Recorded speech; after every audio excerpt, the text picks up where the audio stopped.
mierda. Espera, uy. César, vení, boludo. Mirá, ¿Qué boludo. quedó? No vengo, no. Allá, boludo. ¡Híjole! Hay una nave espacial.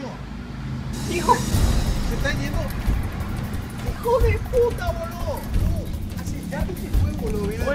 Venía de Shopping Multiplaza y seguía así de Así de, pero qué cosa, te juro que era una nave espacial, era. Hola, Pablo. Hola, sí. ¿Vos no acabas de ver la nave que pasó enfrente de casa? No pasó nada acá, boludo. Yo no vi nada, boludo.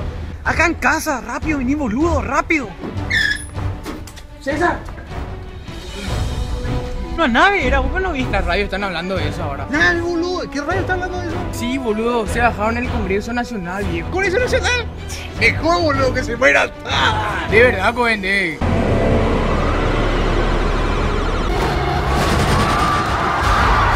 Hola, Diego, ¿no viste? Pero en serio, entra la televisión y todo está pasando. Están destruyendo la ciudad.